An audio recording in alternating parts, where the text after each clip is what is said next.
everybody, this is your girl Beauty Chic Elise from Simply Chic Beauty, and today we will be doing a hair color tutorial on our client today. So the first things that you need to do as a beautician is determine what the client is wanting.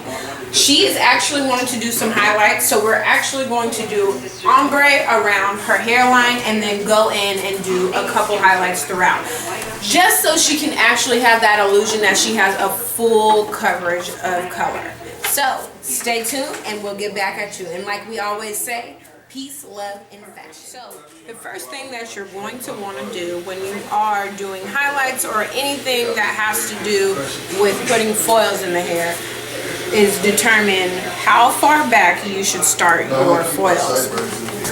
Now, because she has more of a finer texture of curly hair, you definitely want to go an inch to an inch and a half away from her hairline.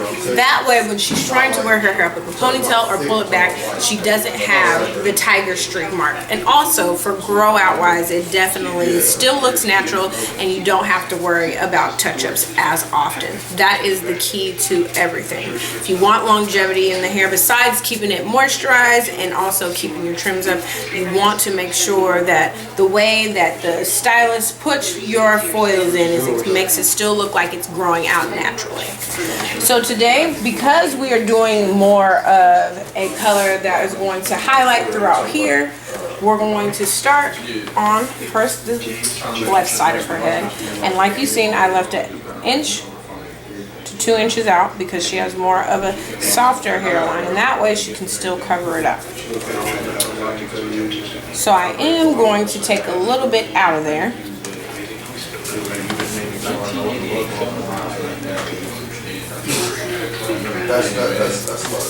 And we are going to do a nice fine highlight. Still got to somehow, keep the other one around just so you can see everything. Right. And key to everybody, it's always good to ask your stylist what she's doing on the hair, what type of product she's using on your hair, because you never want to put something on your hair that's going to be hazardous or anything that is not going to be, healthy for your hair. Because the key to everything is, yes, you always want to have the desired look, but you also want to make sure that it's going to be longevity and you will still have hair on your head. That's definitely important. So today we're going to be using a lightener by the color line Age Beautiful that you can actually get at Sally's. Here we use a lot of different lines, but for her hair we're going to use Age Beautiful. It's definitely a nice conditioning line, and it will still, lift and deposit and give her the desired look that she's wanting. The volume that we're using is 30 because she has prior color on the hair. You also want to make sure that you let your stylist know, clients, what color they have previously on the hair. Otherwise, you will not get the desired look, and we always want to make sure that you're happy. So it is good to talk and let your stylist know what is going on, so you and the person can have a great relationship. That's the main thing. Plus, you're paying for what you get.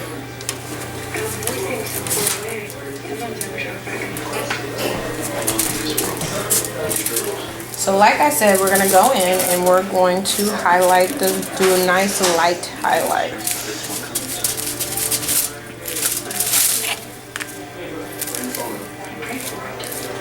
You always want to get as close to the root as possible. But you never want to go past the foil, because as the heat rises from the scalp, then your product will rise too. And you do not want to get any type of bleeding on the other parts of the hair.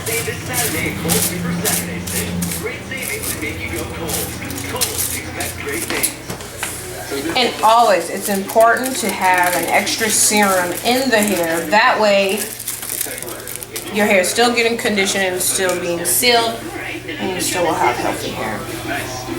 So what we did is we went around and we did a light highlight around the face, so she still has a couple colors coming here. And then we're going to take her hair,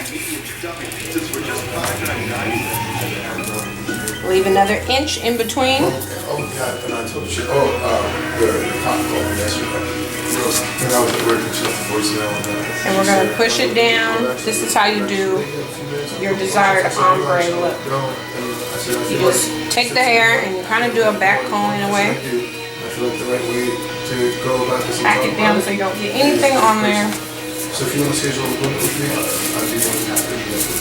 Other than I did it, so and then she goes, okay, well, when are you free? That's confusing. She said, well, I'm And pretty much the pack down part is where you can have your starter mark. You can also, if you want the ombre to go a little bit lower, you can do more of the pack down right through here, so that it will show you the different levels of how you get it, and it will still be smooth and blended in. So we're doing a combination of techniques. That way she will get more of a fuller, richer look for her hair. And remember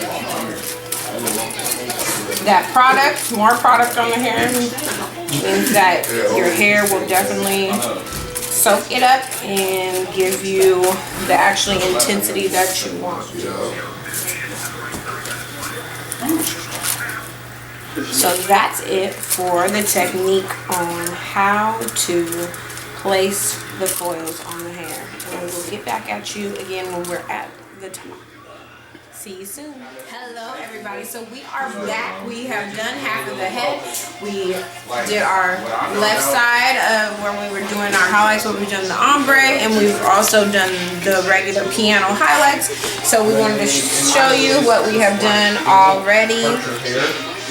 And like we said, we just dispersed it all throughout with the inch to, 2 inches with hair in between, so she still can have her natural hair all through it.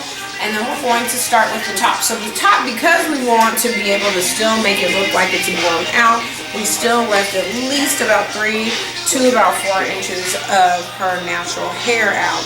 So I'm gonna go in. Usually you would want to start with the front and then do like so and go all the way back, but because we're doing a different type of look, we're going to do more of your random acts in there. So that way it's more of a customized hair color.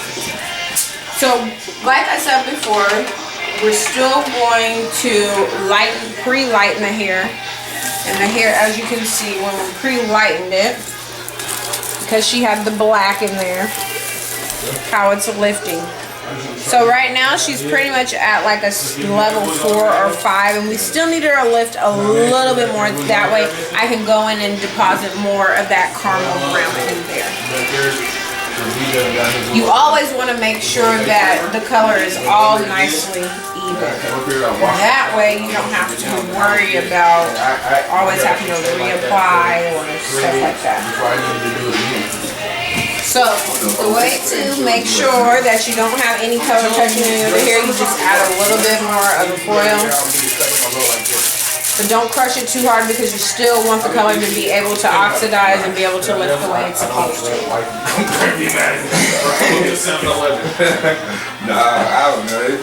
So what I'm going to do is I'm going to go in with a diagonal way. As you can see, I also did a diagonal on both sides. That way when she's holding up the hair, it looks like it's actually growing out of her hair. And it still gives you more of a natural illusion.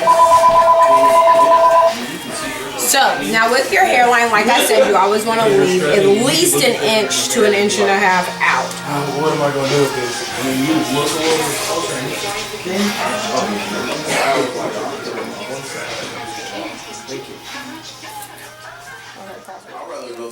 So, as you can see, the color has come out, and it's come out very evenly, but like we said before, we got the ombre look with your nice honey blonde, and then we also did our highlights, but you see that it still looks nice and natural, soft on her hair, so when she's wearing it curly, it still is really nice and full, and looks like you have color all over your hair. We're also going to blow dry it and make sure it's straight so you can actually see the finished look. All right, see you guys soon. So this is our finished look of our customized hair color with the mix of ombre. See how pretty that blonde turned out. And your regular highlights. Still looks natural. Still, when she wants to pull it up, it doesn't look too streaky. All right, so It looks nice you went and it downtown? flows very well. So that's all from us. All right. Hope to see you guys soon. Like I always say, peace, love, and fashion.